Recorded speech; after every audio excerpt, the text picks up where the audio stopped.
옆에 분과 인사 나누겠습니다. 부활하셨습니다. 예수님이 이렇게 인사하겠습니다. 예수님 부활하셨습니다. 네.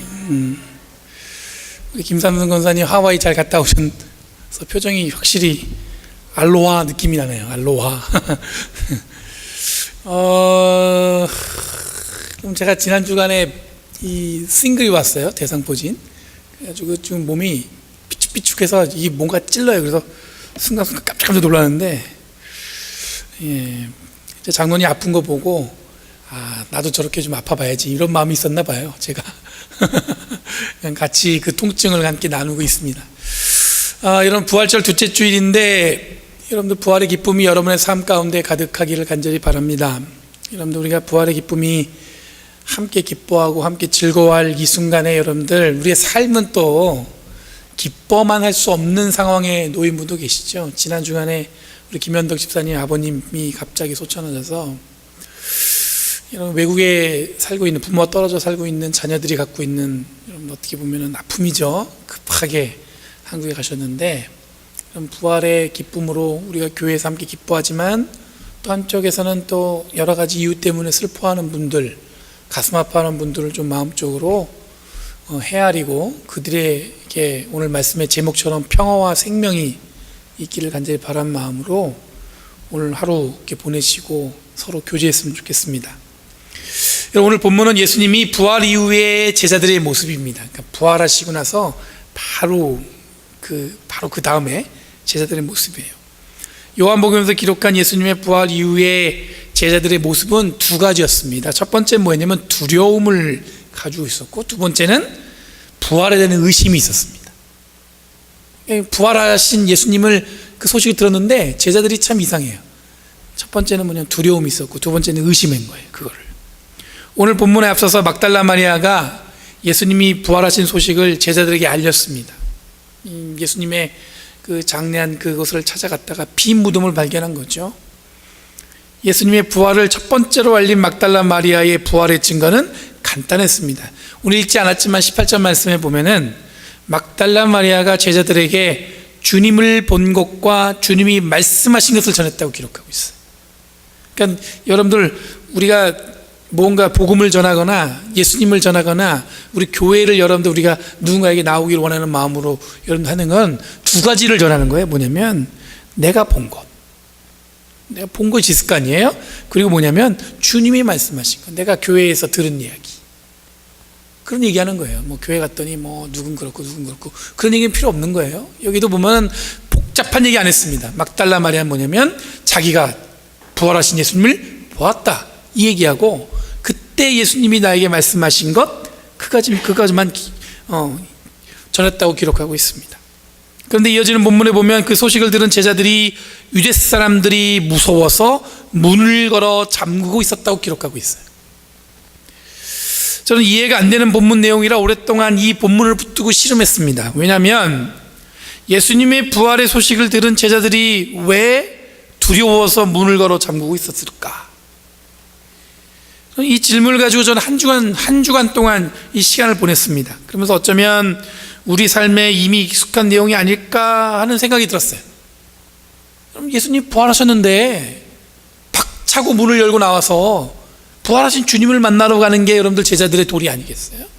근데 제자들이 어떻게 했냐면 문을 걸어 잠그고 두려워 떨고 있었다는 거죠. 여러분, 은혜를 체험하고 하나님의 자녀로 이 땅을 살아가기로 결심한 성도가 깊은 신앙을 가지고 끊임없이 하나님의 은혜를 경험하며 살아갈 확률이 얼마나 될까라는 질문으로 이어졌습니다. 내가 예수를 믿고 신앙생활 한 지 한 10년, 20년, 30년 됐어요. 근데 그 20년, 10년, 30년 동안 변함없이 하나님의 은혜가 나에게 떠나지 않고 있는 것, 하나님의 은혜가 날마다 내 삶에서 역동치고 있는 것, 내 심장, 지난번에 여러분에게 했던 심장이 막 두근거리면서 하나님이 지금도 함께 하신다는 어떤 그런 기대와 그 은혜 속에 있는 분들이 얼마나 될까? 지난주에 한 목사님이 전화를 걸어오셨어요. 그래서 한참 통화했는데 제법 길게 통화했습니다. 그분이 한 교회를 개척하고 8년 이상 이 목회하셨어요. 근데 그분의 내용이 뭐냐면 다 힘들다는 내용입니다. 너무 힘들다. 목회를 하면 할수록 힘들고 힘든데, 힘든 이유가 뭐냐면 변화가 일어나지 않는 데서 있다는 거예요. 그 변화가 뭐냐면 자기가 아무리 힘을 주어 설교해도 성도들이 변하지 않는다는 거예요. 그리고 또 자기가 아무리 목회를 해도 교회가 변하지 않는다는 겁니다. 또 자기가 아무리 열심히 해도 자기 자신도 변하는 것 같지가 않다는 거예요. 그러니까 어떻게 해요? 힘들다는 거예요. 힘들다는 거. 이런 마무리는 그래도 최선을 다해서 이 목회한다는 이야기로 전화를 끝냈지만, 그 여운이 저에게 굉장히 길게 남았습니다.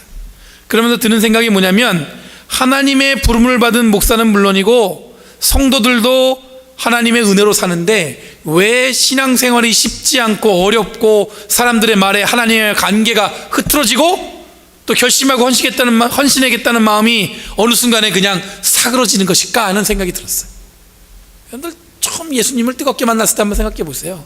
뜨거운 마음으로 주님 앞에 내 생명 다해서 헌신하겠다고 그런 결심하는 마음으로 살아가잖아요. 근데 어느 순간에 뭡니까? 그것이 다 사그러져 버렸어요.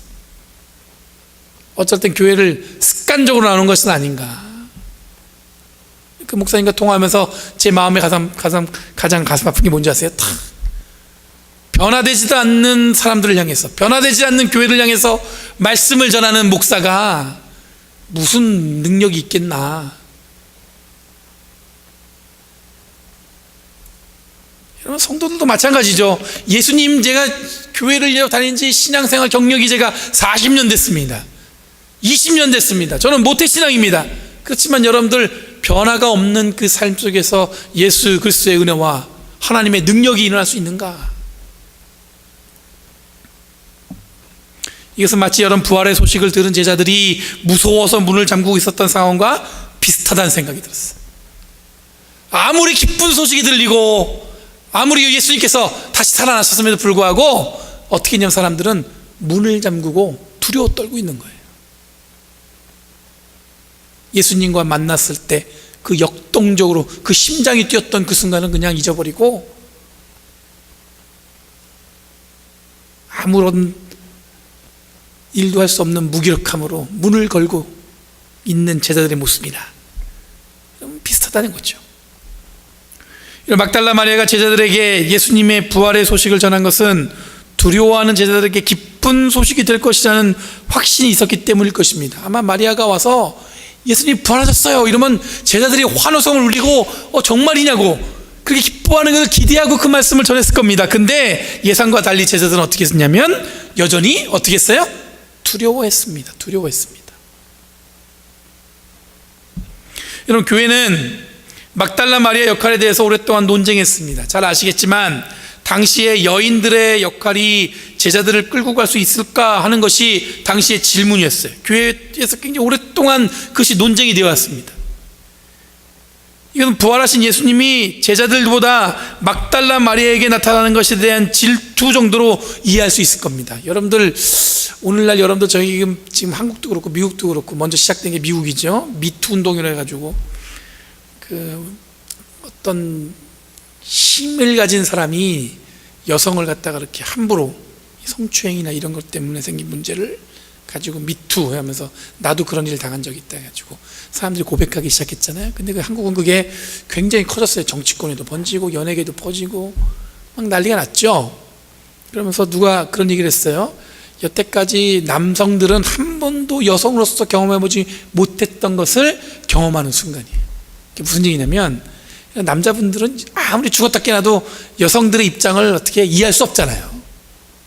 그렇죠? 우리가 흔히 얘기하지만 여러분 시댁 시자 들어가는 거 시어머니 시댁 뭐 이런 얘기하면 남성들이 뭐 별로 그렇게 와닿지 않잖아요. 와닿는 분들이 대부분이신가 보네. 별로 그렇게 반응이 없으신 거 보니까 우리 교인들은 성숙하셔가지고 여러분들, 제가 볼 때는 지금 우리들이 지내고 있는 이 시간이 어쩌면 여러분들 여성분들이 알게 모르게 느꼈던 어떤 그런 감정들, 약간의 억울하기도 하고 차별도 당하고, 이런 교회에서도 마찬가지고요. 근데 여러분들, 오늘날 남성분들이 약간 그런 비슷한 느낌을 이런 경험하고 있는 것 같아요. 그래서 저는 요즘에 뭘 느끼냐면 최선을 다해서 이걸 좀 경험해야지 이런 마음이 들었어요. 왜냐하면 남성들이 알게 모르게, 제가 군대 제대할 때 그랬어요. 군대 제대한 것만으로도 어디 직장을 가면 2호봉을 허락해 준다는 거예요. 그 호봉수가 여자들보다 2년치를 더 먼저 받는 거예요. 더 받는 거예요. 우리 제대할 때만 그랬단 말이에요. 근데 어느 날부터 이제 바뀌었는데, 그런 것처럼 당시에 여러분들 막달라 마리아가 예수님의 복음을, 부활하신 예수님을 만난 것에 대한 초대교회에는 뭐가 있었냐면 질투가 있었다는 거예요. 잘 이해가 안 되시죠? 그러면서 한 얘기가 계속 논쟁했어요. 과연 막달라 마리아의 얘기를 우리가 계속 기억해야 되는 것인가?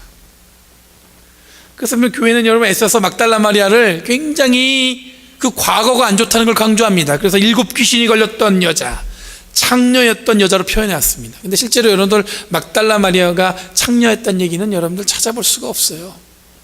그 이후에 만들어진 얘기죠.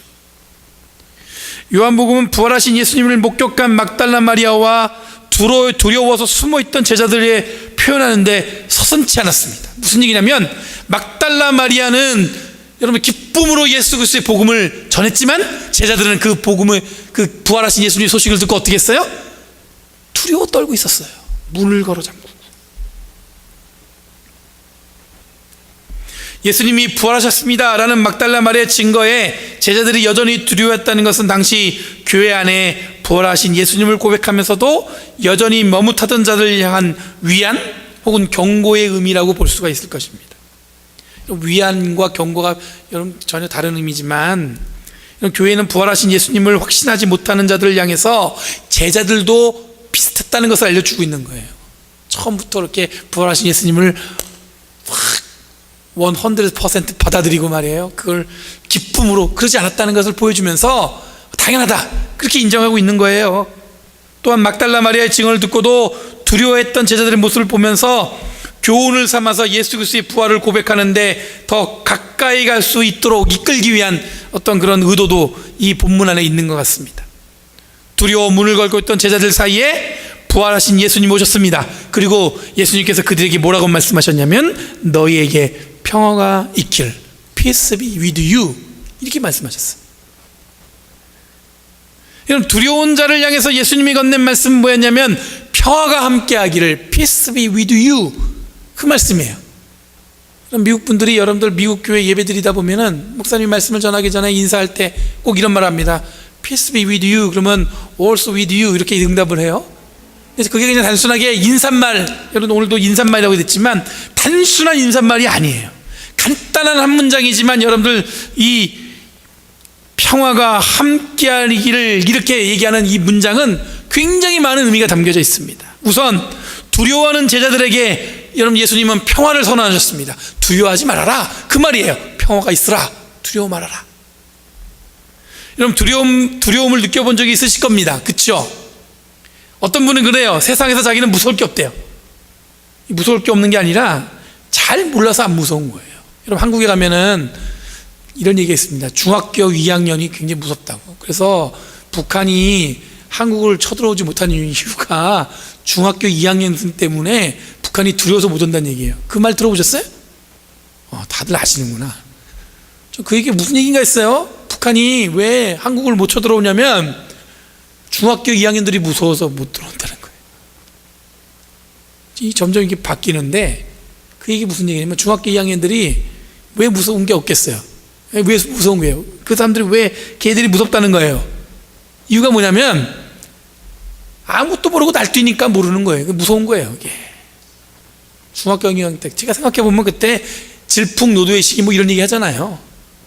진짜 두려운 거 없죠. 세상 무서운 거 없습니다. 세상이 다 자기 중심으로 지구가 돌아가는 것 같고, 여러분 그들이 왜 두려운 게 없는 것처럼 행위하냐면 다른 거 없습니다. 잘 모르기 때문에, 알지 못하기 때문에 무서운 게 없는 거예요. 근데 여러분 세상은 무서운 게 많습니다. 그렇죠? 무서운 게 많아요. 그러니 어느 누구나 이런 무서움, 두려움에 우리가 노출되어 있는데, 이 두려움, 이 부활의 소식을 듣고도 두려움에 있던 제자들에게 예수님이 어떻게 하시냐면 이제는 뭐예요? 평화가 함께하기를, 이렇게 선언하신 거예요. 우리 기독교인들이 말하는 평화의 개념은 세상이 이야기하는 평화와 다릅니다. 세상이 이야기하는 평화는 상대와 상대 간의 관계입니다. 그렇지만 여러분, 교회에서 얘기하는 평화는 하나님이 우리에게 선언하신 일반적인 평화예요. 일방적인 평화가 너에게 있기를, 이런 말은 뭐냐면 그냥 우리에게 평화가 있는 거예요. 세상은 평화를 만들어가기 위해 노력하지만 하나님의 평화는 우리에게 어떻게 하는 거예요? 그냥 주어지는 겁니다. 은혜처럼. 교회는 여러분도 언제나 어떻게 되는 거예요? 평화로워야 돼요. 여러분, 생각해 보십시오. 부활의 기쁜 소식을 듣고도 유대인들에게 들켜서 죽임을 당할까 봐 두려워서 숨어있던 제자들에게 마침내 부활하신 예수님이 오셔서 말씀하십니다. 평화가 함께하기를. Peace be with you. 20절에 비로소 제자들이 부활하신 예수님을 확인하고 뭐라고 얘기하냐면 기뻐했다고 기록하고 있어요. 뭐냐면 예수님이 이제는 평화가 함께하기를, 이 말씀에 제자들이 어떻게 했어요?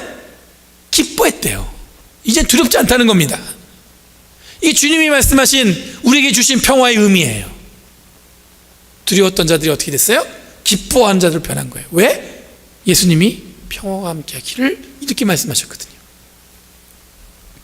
그럼 기독교인들에게 진정한 기쁨은 어디서 오냐면 부활의 기쁜 소식과 함께 찾아오는 평화의 선언과 함께 오는 것입니다. 여러분, 우리가 왜 기쁩니까? 오늘 왜 기쁘세요? 저를 봐서 기쁘시죠? 제가 아닌 거 알아요. 왜 기쁩니까? 부활의 기쁜 소식과 함께 뭐예요? 주님이 우리에게 말씀하셨어요. 평화가 함께하기를. 그게 기쁜 거예요. 내 사랑하는 자녀가 뭐 공부를 잘해갖고요, 그것 때문에 기쁠 수 있지만 그건 그냥 그 순간이에요. 어느 순간에 그 자식이 어떻게 뒤통수 칠지 몰라요. 제가 이건 얘기는 우리 애들 얘기가 아니라 우리 집사님들 얘기 들어보니까 그렇더라고. 어릴 때는 이쁘다가도 나중에 가는 그냥. 내가 하는 일이 잘 돼서 기쁜가요? 네, 잘 될 때 기쁘죠. 근데 어느 날 잘 안 될 때도 있잖아요. 근데 여러분들, 우리가 진정으로 기뻐할 수 있는 건 뭐냐면 부활의 기쁜 소식을 듣고 그 다음에 주님이 우리에게 말씀하셨습니다. 평화가 함께하기를. 그것 때문에 여러분들 우리가 기쁘고 좋은 거예요. 이런 상황에서 이런 도마가 등장합니다. 흔히 우리들은 이 의심 많은 도마라고 기억하지만, 믿음이 부족했던 제자로 기억하지만, 예수 그리스도의 부활을 의심했던 교회 안에 있던 그리스도인을 대표하는 자로 이해하면 좋겠습니다. 이 도마는 어쩌면 여러분들 당시에 부활을 의심했던 많은 사람들을 대표하는 자예요. 예수님의 부활 소식이 순식간에 퍼져나갔습니다. 제자들도 마침내 두려움에서 기쁨으로 변화된 것도 이 부활의 기쁨을 경험하고 나서입니다. 성령의 역사로 제자들이 힘을 내서 복음을 전하면서 여러분, 교회가 늘어났습니다. 교회를 개척하는 것마다 막 민자가 늘어났습니다. 성령의 능력으로 복음이 여기저기 전해지는데, 예수 그리스도의 부활은 참으로 어려운 설명이었을 것입니다. 다 좋은데 여러분들, 교회가 막 세워지고 복음을 전하고 막 그러는데 이 부활의 소식만 전하는 게 이게 참 어려웠을 것 같아요. 여기서 말하는 어렵다는 것은 뭐냐면 실제로 죽은 자가 살아날 수 있을까? 라는 의심에서 시작되는 거예요. 제가 처음에 교회 다닐 때 저를 많이 괴롭혔던 질문이 바로 이 부활에 대한 확신에 대한 문제였습니다. 저 그때 이런 교회학교 선생님이 어떤 분이셨냐면, 이 고등부 때인데 이게 분반 공부를 하잖아요. 그 선생님이 계시잖아요, 저희를 가르치는. 다른 반은 끝나고 그 교회 밑에 떡볶이집이 있었거든요.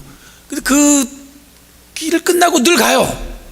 근데 우리 선생님은 한 번도 안 데려가는 거예요. 그래서 제가 그랬어요. 왜 우리는 안 가요? 그랬더니 성경에 보면 주일날은 뭐 물건을 사지 말랬다는 거예요, 안식일에는. 그런 선생님이에요. 그래서 제가 쫄르고 쫄랐더니 이분이 큰맘 먹고, 그러면 다음 주에 회식을 하자, 그러고 가서 집으로 초대하셨어요. 갔더니 그 집에 어저께 사나운 통닭, 어저께 사나운 떡볶이, 어저께 사나운 순대가 있는 거예요. 그 제가 두 손 들었어요. 이분은 성경대로 살려고 노력하시는 분이에요. 성경대로. 그분이 저에게 부활을 가르치시는데 어떻게 가르치시냐면 믿으라는 거예요. 믿으면 믿어진다는 거예요. 처음에 뭐 어려우니까 뭐 그렇게 믿었죠. 믿으려고 막. 어찌어찌해서 여러분들, 저도 부활에 대한 확신이 생기면서 제 신앙에서 더 이상 의심이 없어지고 새롭게 다가오는 진정한 그리스도인의 삶을 준비하고 노력하는 것이 기쁘고 감사했습니다. 하지만 여러분들, 정말로 여러분들, 부활은 그때나 지금이나 예수 그리스도를 믿는 신앙을 갖는 데 있어서 쉽지 않게 이해할 수 있는 것이 아니었다는 거예요. 쉽게 이해할 수 있는 것이 아니었다는 거예요.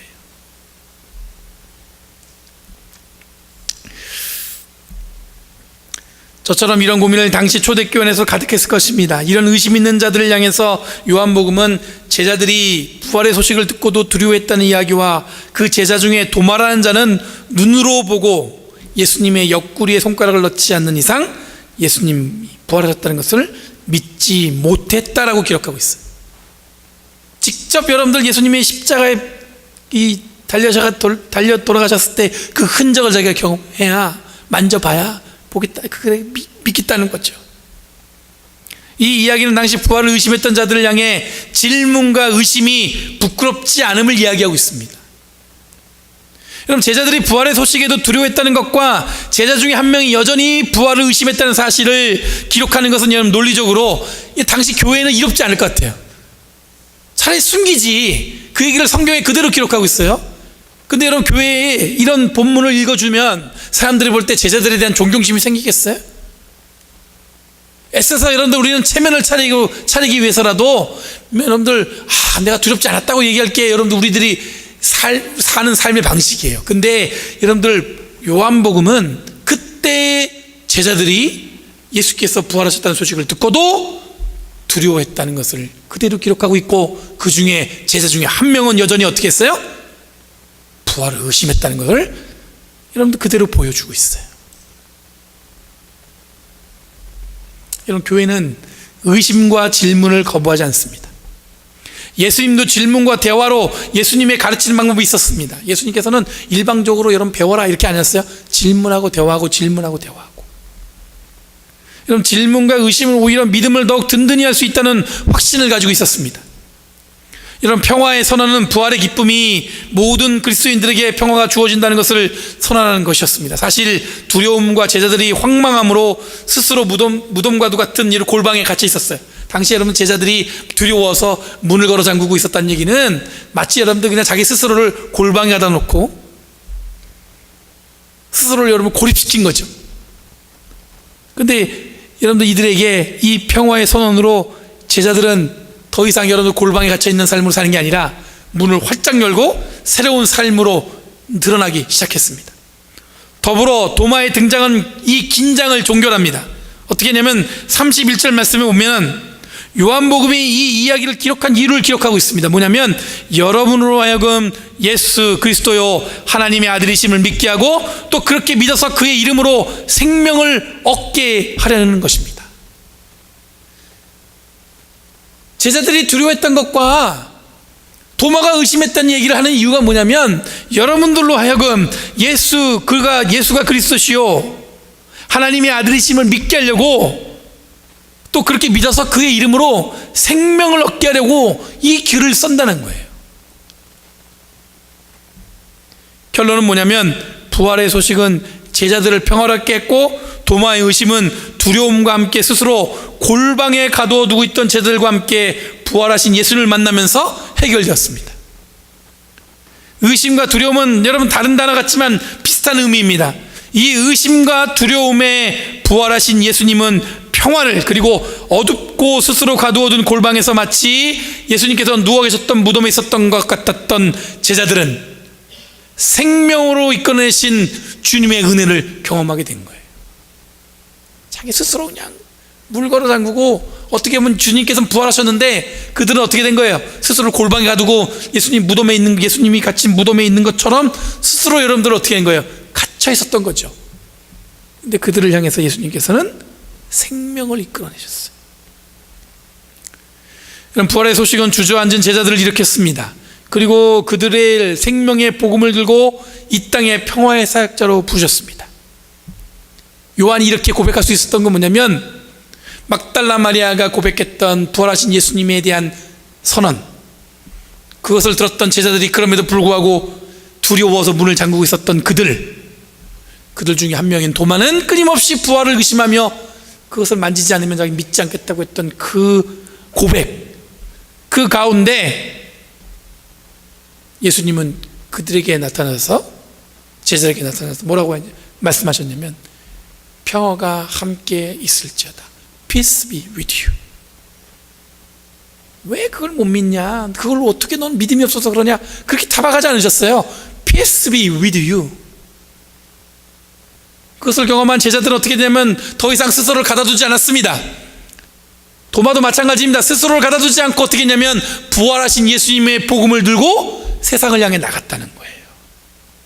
요한은 이런 믿음이 있었는데 뭐냐면 예수님은 늘 우리와 함께하는 분이셨고 우리들의 의심과 두려움을 넘어서 평화를 선언하시고 우리를 새로운 생명으로 이끌어가시는 변화를 이끄시는 분이라는 고백을 하고 있는 거예요. 여러분, 우리들의 믿음이 여기서 소개되는 제자들과 같이 두려움에 떨어질 때가 있습니다. 두려울 때 있죠. 신앙생활에도 수없는 의심과 불신으로 우리들은 흔히 시험에 들거나 여러분 믿음의 생활할 때 슬럼프에 빠질 때가 있습니다. 그런데 여러분, 요한의 이야기는 것처럼 부활하신 예수님은 우리를 떠난 적이 없으십니다. 우리가 아무리 시험이 들고 아무리 힘들고 아무리 고통스러워도 부활하신 주님은 우리를 떠난 적이 없으시다는 얘기예요. 그리고 성령의 능력으로 우리와 늘 어떻게 하세요? 함께 하셔요. 함께 하셔요. 그러면서 끊임없이 평화와 생명을 우리에게 불어넣고 계십니다. 여러분, 외부적 환경, 사람, 지금 처한 상황에 여러분들의 믿음을 맡기지 마시고 그것 때문에 내 믿음 흔들린다 생각하지 마시고 변함없이 함께 하시고 우리 가운데 평화를 선언하시는 부활하신 주님이 어쩌면 어두운 골방에 갇혀있는 우리들도 일으키신다는 사실을 기억하시기 바랍니다. 우리에게 평화를 선언하셨어요. 그리고 여러분들, 우리 어쩌면 갇혀있던 그 제자들을 풀어내셨습니다. 마찬가지로 지금도 주님은 함께 하셔서 우리를 어떠한 상황이든 어떠한 문제든 그 문제에 매몰되는 것이 아니라 그것을 극복하고 어떻게 했어요? 새로운 평화와 생명에 이끄시는 구원자로 끌고 가셨다는 얘기예요. 또한 여러분, 수많은 의심과 불신 속에서도 지치지 않으시고 우리를 향해 새로운 생명을 일으키는 믿음의 사람이 되기를 간절히 바랍니다. 주님이 원하시는 거예요. 하나님이 여러분들 변함없이 우리와 함께 하십니다. 언제나 함께 하십니다. 제가 무슨 용기가 있는지 몰라도 용기는 아니죠. 그 목사님이 전화하셨어요. 아까 얘기했던 그 목사님이 전화하셨을 때 제가 한 마지막 말은 뭐냐면, 그래도 주님이 우리와 함께 하시잖아요. 주님이 그래도 함께 하시잖아요. 근데 우리 결정적으로 우리 대부분 그걸 잊어버린단 말이에요. 제자들도 부활의 소식을 듣고도 자기 스스로 두려워하면서 문을 걸어 잠갔던 것처럼 우리들도 여러분들 늘 주님이 함께 하신다고 이렇게 말은 하지만 우리를 스스로 골방에 가둬놓고 문을 걸어 잠그는 순간이 있다는 얘기입니다. 주님이 우리에게 평화의 생명을 오셨다는 것을 기억하시고, 주님은 우리의 마음이 어떻든지 간에 한 번도 떠난 적이 없으세요. 여러분의 삶 속에서 떠난 적이 없으시고 저희 교회에서도 떠난 적이 없으세요. 주님이 여기 우리와 함께 하십니다. 기도하겠습니다. 거룩하신 주님, 감사합니다. 오늘도 주님이 함께 하셔서 역사하시고 변함없는 주님의 은혜와 사랑으로 우리를 이끌어 가신 줄 믿습니다. 부활하셔서 우리와 함께 역사하시는 주님, 그 믿음 붙들고 이 땅을 살아가는 저희를 되게 하여 주시옵고, 성령의 역사가 변함없이 우리의 삶에서 역동하게 수 있도록 주여 인도하여 주셔서 다시 한번 우리의 심장이 뛰게 해주시고, 다시 한번 주님의 은혜 가운데 있게 해주시고, 하나님의 놀라운 은혜와 사랑이 변함없이 우리의 삶과 동행하고 있음을 고백하는 저희들 되게 하여 주셔서 감사드리며 예수님의 이름으로 기도합니다.